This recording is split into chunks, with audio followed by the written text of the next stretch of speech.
اعوذ باللہ من الشیطان الرجیم بسم اللہ الرحمن الرحیم سبحان الذي اسرى بعبده ليلا من المسجد الحرام الى المسجد الاقصى الذي باركنا حوله لنريه من آیاتنا انه هو السمیع البصیر۔ 15ویں پارے کا آغاز ہوتا ہے اور یہ سورہ بنی اسرائیل ہے۔ اس میں سب سے پہلے نبی کریم صلی اللہ علیہ وسلم پر جو اللہ رب العزت نے کرم خاص فرمایا تھا اور اپنا جو قرب خاص عطا فرمایا تھا اور اپنی نشانیاں جو ظاہر فرمائی تھیں اس کا ذکر قرآن پاک میں یہاں پر ہے۔ فرمایا کہ پاک ہے وہ ذات جس نے سیر کرائی اپنے بندے کو ایک قلیل وقت کے اندر مسجد حرام سے مسجد اقصیٰ تک۔ یہ قرآن پاک میں اللہ رب العزت نے ان تمام چیزوں کو پیش نظر رکھتے ہوئے کہ جو لوگ جو ہے وہ اس واقعے کے امکانات اور عدم امکانات میں الجھے ہوئے ہیں، اللہ تبارک و تعالیٰ نے آغاز فرمایا کہ پاک ہے وہ ذات جو لے گئی۔ گویا کہ یہ سارے کا سارا واقعہ اللہ تبارک و تعالیٰ کی قدرت سے وقوع پذیر ہوا۔ حضور نبی کریم علیہ السلام کو جو اللہ رب العزت نے معراج عطا فرمائی تھی، اس کے جو 3 مراحل تھے اس میں سے ایک مرحلہ جو زمینی تھا مسجد حرام سے مسجد اقصیٰ تک کا، اس کا ذکر یہاں پہ کیا گیا۔ پھر آگے اس سے آگے جو عرش کا جو سفر ہے اس کا ذکر اگلے پاروں میں کیا جاتا ہے۔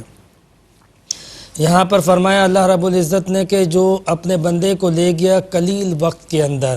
یہ جو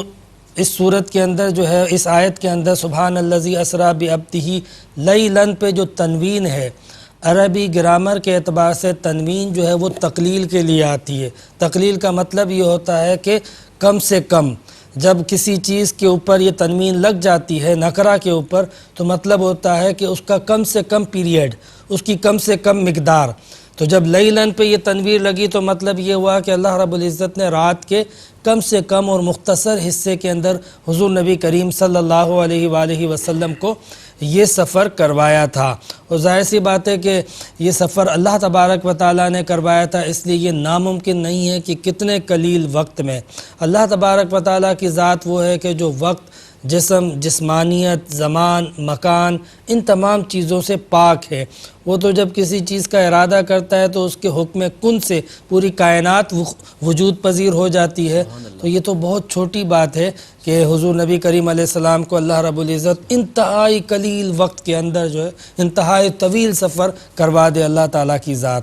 پھر اس میں اللہ رب العزت نے فرمایا کہ اس سفر کا مقصد کیا تھا؟ اس سفر کا مقصد یہ تھا لِنُرِيَهُ مِنْ آیاتنا، تاکہ ہم اپنے نبی کو، پیغمبر کو اپنی نشانیاں بتائیں۔ یعنی اللہ تبارک و تعالیٰ نے حضور نبی کریم صلی اللہ علیہ وسلم کو اپنی بہت ساری نشانیاں ظاہر کیں کہ کس کس طریقے سے اللہ تبارک و تعالیٰ کی قدرت، اللہ تبارک و تعالیٰ کے اختیارات اور اللہ تبارک و تعالیٰ کی پاور اس کائنات کے اندر کام کر رہی ہوتی ہے۔ جب حضور نبی کریم علیہ السلام نے یہ سفر کیا تو وہ چیز جو حضور علیہ السلام کا ایمان کا حصہ تھا، ایقان کا حصہ تھا، وہ باقاعدہ حضور نے مشاہدہ بھی فرما لیا کہ واقعتاً اللہ تبارک و تعالیٰ جو ہے وہ ہر چیز پر قادر ہے۔ تو اللہ رب العزت نے نہ جانے کتنی نشانیاں بتائیں۔ اگر اس پورے سفر کی نشانیاں اگر کاؤنٹ کرنے جائیں تو وہ احاطے سے باہر ہیں کہ اللہ رب العزت نے حضور نبی کریم علیہ السلام کو جنت بھی دکھائی، دوزخ بھی دکھائی،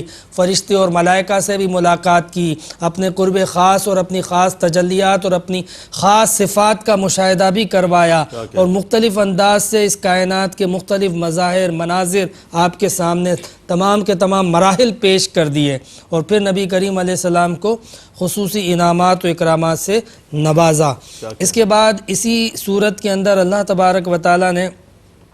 مزید جو نشانیاں دیگر انبیاء کرام کو دی ان کا ذکر کرتے ہوئے اللہ تعالیٰ نے فرمایا ان احسنتم احسنتم لانفسکم وان اسأتم فلہا۔ یہ ایک بڑا آفاقی اصول ہے کہ اگر تم اچھا کرو گے تو وہ اچھائی تمہارے اپنے لیے ہوگی۔ یعنی ایسا نہیں ہے کہ تم اچھا کرو گے تو اللہ تعالیٰ کو کوئی نفع ملے گا، کوئی اس کی طاقت میں اضافہ ہوگا، کوئی اس کو پروفٹ ہوگا۔ تمہاری اچھائی تمہارے لیے ہے۔ اگر اللہ رب العزت ہمیں حکم دیتا ہے نیکی کا تو اس نیکی کے حکم میں خود ہمارا فائدہ ہے، ہماری بہتری ہے، ہماری نجات ہے۔ اور فرمایا کہ اگر تم برا کرو گے تو وہ برائی بھی تمہارے لیے ہوگی، اس برائی کا نقصان یا کمی مجھ میں نہیں ہوگی۔ تو گویا کہ اللہ تبارک و تعالیٰ کا حکم دینا اور اللہ تبارک و تعالیٰ کا ہمیں جو ہے وہ ہدایت دینا، یہ صاف واضح طور پہ ہمارے اپنے فائدے کے لیے ہے۔ یہی بات آگے قرآن پاک کے اندر اس انداز سے بھی کہی گئی، ان ھذا القرآن یہدی للتی ہی اقوم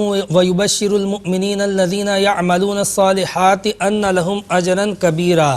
اللہ رب العزت نے فرمایا کہ بے شک یہ قرآن ہے جو ہدایت دیتا ہے سیدھے راستے کی، یعنی کسی غلط راستے کی یا ٹیڑھے راستے کی ہدایت قرآن نہیں دیتا۔ جب قرآن کسی بات کرتا ہے، کسی مسئلے کو بتاتا ہے یا کہیں انسان کو کسی حوالے سے رہنمائی کرتا ہے تو وہ بالکل صاف ستھری کلیئر اور اس کے اندر کوئی ڈاؤٹ یا شک و شبہ نہیں ہوتا، یعنی اس کے اندر کسی قسم کی ٹیڑھ یا کسی قسم کی کج پن پائی جاتی ہو، ایسا نہیں ہوتا ہے۔ قرآن دو ٹوک واضح طور پہ سیدھا راستہ بتا دیتا ہے، یہ سیدھا راستہ، یہ غلط راستہ، یہ فائدہ مند، یہ نقصان دہ، یہ پرخطر راستہ، یہ بالکل سیدھا سلامتی کا راستہ۔ تو قرآن کا یہ انداز ہے کہ ان ھذا القرآن یہدی للتی ہی اقوم۔ آپ اگر کسی اور سے راستہ پوچھیں گے تو ہو سکتا ہے کہ وہ طبعی طور پہ راستہ بتانے میں جو ہے وہ پیش قدمی نہ کرے اور آپ کو سیدھا راستہ نہ بتائے۔ ہو سکتا ہے کہ اس کے اپنے کچھ مقاصد مفادات ہوں، اس کے پیش نظر وہ آپ کو صحیح راستہ بتانے کے بجائے جو ہے وہ ایک لمبا چوڑا راستہ بتا دے، لیکن قرآن کا جو انداز ہے وہ یہ نہیں ہے۔ قرآن بالکل سیدھا صحیح راستہ دو ٹوک بتا دیتا ہے کہ یہ صحیح راستہ ہے۔ پھر اس کے بعد اللہ رب العزت نے فرمایا وَمَا كُنَّا مُعَذِّبِينَ حَتَّى نَبْعَثَ رَسُولًا،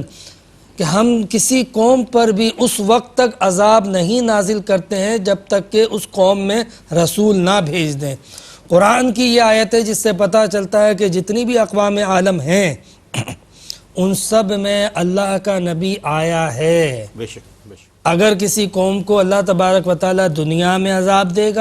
دیا ہے یا آخرت میں عذاب دے گا تو وہ اسی لیے دے گا کہ پہلے اللہ تبارک و تعالیٰ نے عذاب سے قبل اسے ہدایت دی ہے، ان میں رسول بھیجا ہے، ان کو سمجھایا ہے، اور وہ نہ سمجھے تبھی تو عذاب دے گا۔ ایسا نہیں ہے کہ سمجھ میں نہ بھی آیا ہو، ہدایت نہ بھی دی ہو، پھر بھی اللہ تبارک و تعالیٰ عذاب دے۔ یہ الگ بات ہے کہ تاریخی اعتبار سے تمام اقوام کی تفاصیل ہمارے پاس اگر محفوظ نہ بھی ہو تو چونکہ ایمانی حوالے سے قرآن ہماری واضح طور پہ رہنمائی کر رہا ہے کہ ہم نے کسی قوم پر عذاب نہیں بھیجا مگر یہ کہ اس میں پہلے ہدایت کے لیے رسول بھیجا۔ اور پھر ایک اور بات یہاں پہ متصلاً فرمائے وَإِذَا أَرَدْنَا أَن نُهْلِكَ قَرْيَةً أَمَرْنَا مُتْرَفِيهَا فَفَسَقُوا فِيهَا فَحَقَّ عَلَيْهَا الْقَوْلُ فَدَمَّرْنَاهَا تَدْمِيرًا، کہ جب ہم کسی بستی کو ہلاک کرنے کا ارادہ کرتے ہیں تو کیا کرتے ہیں کہ ان کے جو خوشحال لوگ ہیں ان پر اپنے احکامات بھیج دیتے ہیں، اور جو خوشحال یا مترفین یا جو مالدار یا صاحب ثروت لوگ ہوتے ہیں عام طور پہ سب سے پہلے نافرمانی وہ کرتے ہیں۔ تو اللہ تبارک و تعالیٰ فرماتا ہے کہ جب کسی بستی پر ہم عذاب بھیجنے کا ارادہ کرتے ہیں تو ان کے خوشحال لوگوں کو جو ہے وہ احکامات دیتے ہیں اور مال دیتے ہیں، وہ مال کو اپناتے ہیں، مال کی تعیشات میں مبتلا ہو جاتے ہیں اور اللہ تعالیٰ کے احکامات کو بس پشت ڈال دیتے ہیں۔ جب وہ ایسا کرتے ہیں تو اللہ رب العزت فرماتا ہے فَحَقَّ عَلَيْهَا الْقَوْلُ، تو ان کے اوپر اللہ تبارک و تعالیٰ کا عذاب جو ہے وہ پھر صادق آ جاتا ہے کہ اب وہ اس بات کے ذمہ دار ہو جاتے ہیں کہ ان پر عذاب نازل ہو۔ فَدَمَّرْنَاهَا تَدْمِيرًا، تو ہم ان کو پھر تباہ و برباد کر دیتے ہیں۔ یہ جو قرآن حکیم نے یہاں پر جو بات بیان فرمائی ہے کہ اللہ تبارک و تعالیٰ کسی قوم پر عذاب نہیں بھیجتا جب تک کہ ہدایت کے لیے رسول نہ بھیج دے، اور دوسری بات یہ بھی اتنی اہم ہے کہ جب اللہ رب العزت کسی قوم پر عذاب بھیجتا ہے یا کسی قوم پر عذاب آتا ہے تو سب سے پہلے عذاب کو دعوت اس قوم کے مالدار لوگ دیتے ہیں، جن کے پاس تعیشات کا سامان ہوتا ہے، اسباب ہوتا ہے، جن کے پاس دولت ہوتی ہے۔ جیسے فرعون تھا کہ اس نے خدائی کا دعویٰ کیا، نمرود، شداد اور حامان تھے کہ جنہوں نے انکار اور اعراض ہی نہیں باقاعدہ تکبر کیا تھا، تو پھر اس کے بعد اس قوم پر اس کی اتباع میں باقی لوگوں نے بھی کیا تو عذاب نازل ہوا۔ تو تو یہ بڑی حکمت کی باتیں ہوتی ہیں کہ برائی کہاں سے آتی ہے، آغاز کس طریقے سے ہوتا ہے، عذاب کو دعوت دینے والے عوامل کیا ہیں، عناصر کیا ہیں، اسباب کیا ہیں، تو کس طریقے سے بندہ جو ہے وہ اللہ تبارک و تعالیٰ کے عذاب کو چھوڑ کے اس کی رحمت کو دعوت دے سکتا ہے، اس کے عذاب سے بچ سکتا ہے۔ ان تمام چیزوں کا بیان قرآن کی ان آیتوں سے بالکل واضح ہو جاتا ہے۔ پھر اس کے بعد اللہ تبارک و تعالیٰ نے ایک بڑا اہم حکم دیا، اور وہ حکم واقعتاً میں سمجھتا ہوں کہ یہ جب رئیس بھائی ترجمہ پڑھ رہے تھے تو وہ ترجمہ سننے کا بھی اس کا ایک الگ مزہ تھا، اثر تھا۔ اللہ رب العزت نے فرمایا وَقَضَىٰ رَبُّكَ أَلَّا تَعْبُدُوا إِلَّا إِيَّاهُ، تمہارے رب نے حکم دیا ہے کہ اللہ تعالیٰ کے سوا کسی کی عبادت نہ کرو، وَبِالْوَالِدَيْنِ إِحْسَانًا، اور اپنے والدین کے ساتھ حسن سلوک کرو۔ سبحان اللہ۔ اما یبلغن عندک الکبر احدہما او کلاہما فلا تقل لہما اف، اگر ان میں سے کوئی ایک یا دونوں بڑھاپے کو پہنچ جائیں تو پھر جو ہے وہ تم انہیں ذرا اف بھی مت کرنا۔ یہ اللہ تعالیٰ حکم دے رہا ہے ہمیں۔ والدین کی عظمت، والدین کا مقام، مرتبہ، والدین کی اہمیت کیا ہے کہ انہیں اف تک مت کرو، ولا تنہرہما، اور انہیں ہرگز مت جھڑکو، واخفض لہما جناح الذل من الرحمہ وقل رب ارحمہما کما ربیانی صغیرا، اور اللہ تعالیٰ کی بارگاہ میں اپنے والدین کے لیے یوں ہاتھ اٹھا لو اور اللہ کی بارگاہ میں کہو میرے رب ان پر اسی طرح رحم فرما، جب میں چھوٹا تھا انہوں نے مجھ پر مہربانی کی، آج تو ان پر مہربانی کر، کما ربیانی صغیرہ، پروردگار جس طرح میں بالکل چھوٹا تھا، میں چل نہیں سکتا تھا، انہوں نے مجھ پر رحم کیا، مجھ پر مہربانی کی، میری تربیت کی، میری پرورش کی، میری کفالت کی، میری حفاظت کی، اتنے کرم جب انہوں نے مجھ پہ فرمائے جب میں کچھ نہیں تھا، نہ کچھ کر سکتا تھا، ان کی شفقت تھی، ان کا سایہ تھا، ان کی مہربانی تھی، ان کی عنایتیں تھی، انہوں نے اپنی شفقت سے، اپنی مہربانی سے، اپنی محنت سے مجھ پہ کرم کیا، پروردگار آج یہ بوڑھے ہو گئے ہیں تو ان پہ کرم فرما۔ یہ آیتیں قرآن پاک کی وہ ہیں کہ جس سے والدین کی عظمت کا پتہ چلتا ہے کہ ماں باپ کیا ہوتے ہیں، کسی کے بھی ماں باپ ہوں اس کے لیے بڑے اہم ہوتے ہیں۔ ماں باپ کا سایہ، ماں باپ کی دعائیں، ماں باپ کی